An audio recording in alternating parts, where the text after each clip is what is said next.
En aquel tiempo Jesús tomó consigo a Pedro, a Santiago y a Juan. Subió aparte con ellos solos a un monte alto y se transfiguró delante de ellos. Sus vestidos se volvieron de un blanco deslumbrador, como no puede dejarlos ningún batanero del mundo. Se les aparecieron Elías y Moisés conversando con Jesús. Entonces Pedro tomó la palabra y dijo a Jesús: Maestro, qué bueno es que estemos aquí. Vamos a hacer 3 tiendas, una para ti, otra para Moisés y otra para Elías.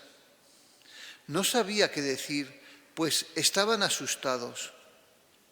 Se formó una nube que los cubrió y salió una voz de la nube: Este es mi Hijo, el amado, escuchadlo.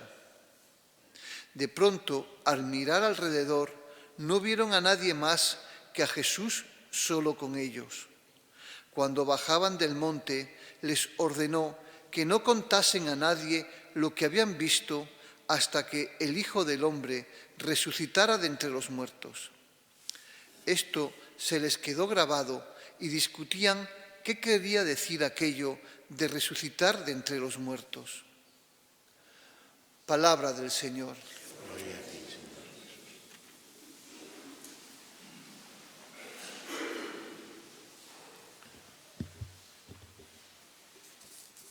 El segundo domingo de Cuaresma se proclama siempre en la Eucaristía el episodio de la transfiguración del Señor.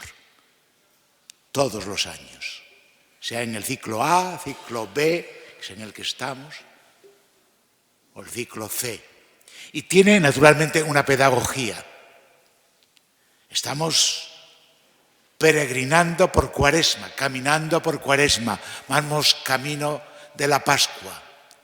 El primer domingo son las tentaciones del Señor y viene a decirnos que el que supera las tentaciones logra una meta importante, es decir, su vida se va a transfigurar. El Señor venció las tentaciones y hoy le vemos aquí en el Tabor transfigurado. Mirad, la Cuaresma es un camino espiritual y tenemos que saber a dónde tenemos que llegar. Ese proceso es un proceso que exige sacrificio, humildad, reconocimiento de que a veces no vamos en la vida portándonos como espera el Señor, y tenemos que naturalmente purificar nuestro corazón. Llevamos piedras en la mochila y tenemos que arrojar esas piedras fuera para poder caminar ligeros. Bueno, pues ese camino espiritual naturalmente tiene que finalizar en eso que llama la Escritura la criatura nueva. Somos hombre viejo, pues tenemos que lograr, son símbolos, ¿no? Pero bueno, símbolos que dicen algo, que nos dicen, tenemos que ser criaturas nuevas, tenemos que rejuvenecer el corazón. Los años no los podemos volver atrás, pero sí podemos mejorar nuestros sentimientos, nuestros deseos, incluso clarificar el sentido de nuestra vida, lo que nos espera, esa edad muchas veces difícil de la tercera edad, que como se dice ahora, ¿no? La vejez. Pues espiritualmente la vejez puede recibir un ánimo importante precisamente del Evangelio y de este Evangelio que hoy nos señala la meta. Este año es el Evangelio de Marcos. Los 3 evangelistas cuentan la escena porque fue una escena muy importante. Pero mira, para entenderla mejor tenemos que ir un poquito atrás. Y van camino de Jerusalén. Va Jesús con los 12 camino de Jerusalén. Y es el primer anuncio que les hace de la pasión. Y les dice, este que veis lo va a pasar muy mal. Los escribas y fariseos le van a acusar, le van a condenar, le van a crucificar y él no se queda ahí. y resucitará al tercer día. Y es cuando Pedro le dice, Señor, ¿pero cómo te va a suceder a ti eso? Imposible. Y es cuando Jesús le dice, el que pierda su vida la salvará, hay que tomar la cruz. Les dice que Jesús enseña las cartas, no engaña. Jesús enseña las cartas siempre. Y hoy enseña las cartas, que eso es precisamente la escena del Tabor. El equipo de Jesús está desanimado. Dice, ¿a quién seguimos? Dice San Pedro. Nosotros que te hemos elegido a ti y vaya final que nos anuncias. Y mirad, cuando un equipo de fútbol lleva una derrota grande, claro, pues hay un desánimo tremendo. Y entonces el entrenador suele llamar al capitán, a los capitanes del equipo, diciendo, bueno, me tenéis que ayudar a reflotar el equipo. Pues eso hace Jesús hoy. Elige a los tres más importantes, a Pedro, que es el más importante, a Santiago y a Juan. Y es a los tres que sube al monte Tabor. Y es una escena gloriosa, una escena preciosa. Allí sucede algo muy importante. Es una de las escenas más importantes del Evangelio. Porque allí les va a decir quién es Él. Por eso se transfiguró, se llenó de luz. La luz, dice que una luz resplandeciente salía de Él, de un blanco impresionante. Bien, mostró el misterio que llevaba dentro. Es como el adelanto de lo que será precisamente la resurrección y para nosotros también el cielo. Es un símbolo importante de cómo será nuestro final y cómo empieza esa segunda dimensión, la dimensión ya de una nueva incorporación nuestra, porque seremos incorporados con un cuerpo glorioso. Con un cuerpo glorioso. Pues esto es el adelanto. Y la escena es preciosa. Se transfigura. Segundo, aparecen Elías y Moisés. Y diréis, ¿por qué? Porque creían que Jesús podía ser un intruso. Y no era aquel que anunciaba el Antiguo Testamento. Y entonces aparecen los dos personajes más importantes del Antiguo Testamento, Moisés y Elías. Y Jesús conversando con ellos, como diciendo, lo que anunciaron Moisés y los profetas, ahí tenéis a Elías, el Mesías, ese soy yo. Y es cuando Pedro dice, qué bien estamos aquí, qué bien se está contigo, a tu lado, qué bien se está en tu compañía. ¡Qué felicidad nos anuncias tú! Y una nube los cubre. Entran como en la gloria ellos también. Y oyen la voz de Dios. Este es mi Hijo, el amado. ¿Y qué dice? Escuchadle. Escuchadle. ¿Qué es lo que a eso venimos hoy aquí? Esto es también como un pequeño monte Tabor que venimos también a transfigurarnos. Jesús se transfigura sacramentalmente y nosotros somos también invitados.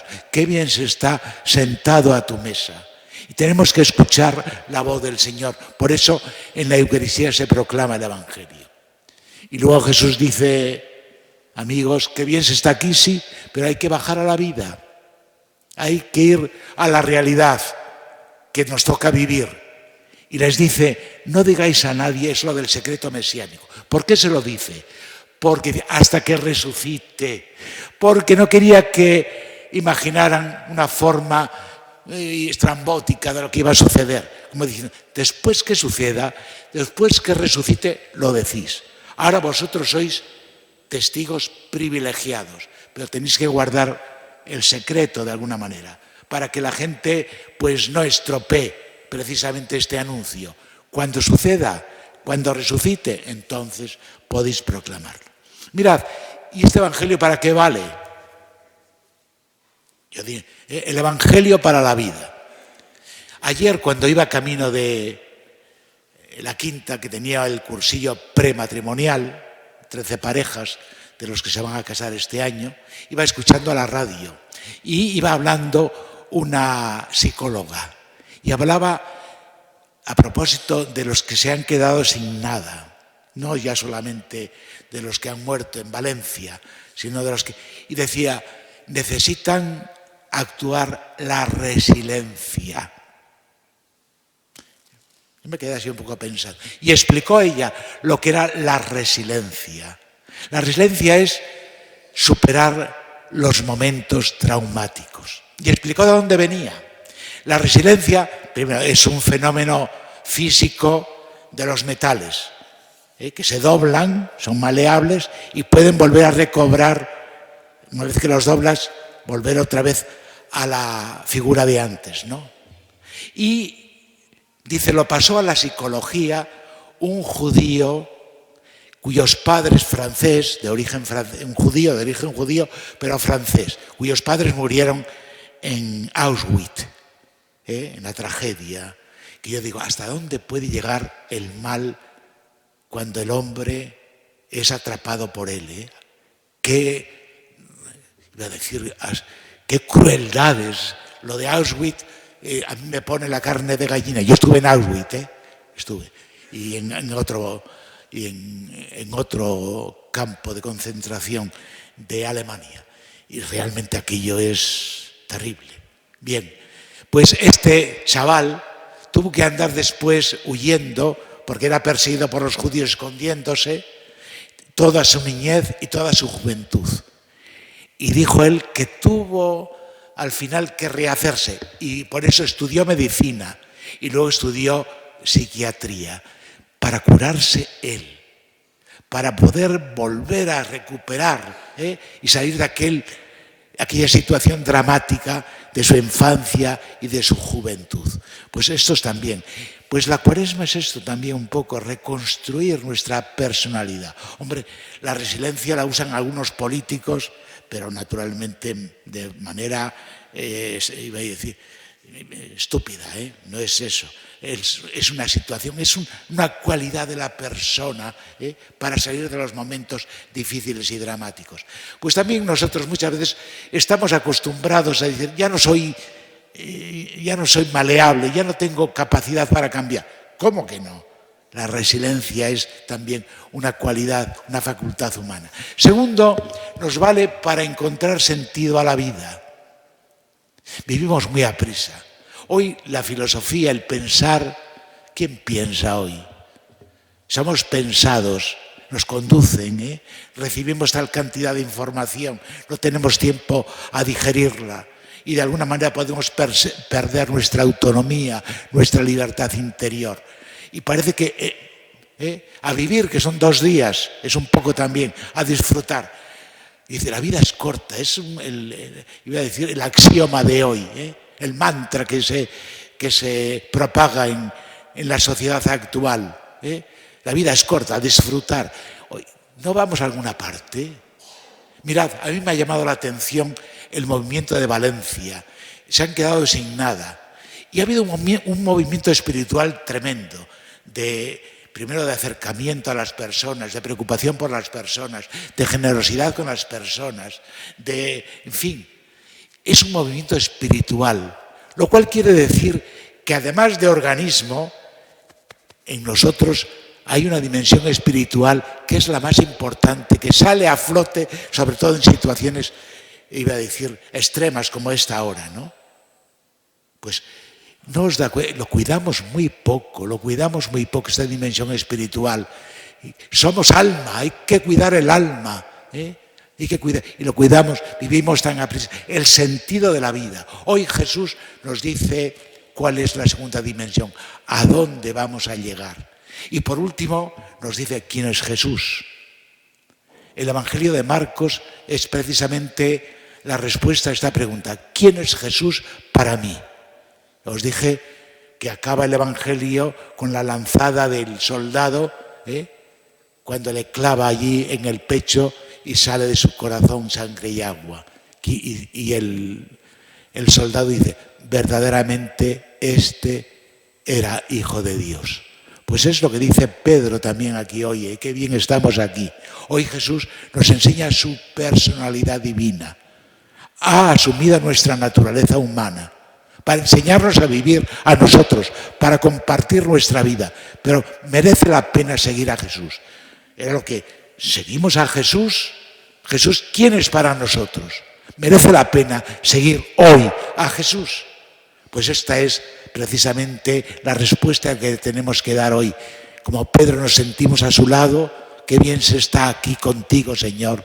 Verdaderamente merece la pena seguirte, merece la pena estar contigo, merece la pena subir al monte Tabor y ver quién eres y dar testimonio después en la vida. Tenemos que bajar a la vida y dar testimonio de quién es Jesús para nosotros y quién puede ser Jesús para esta sociedad un tanto alejada de Dios.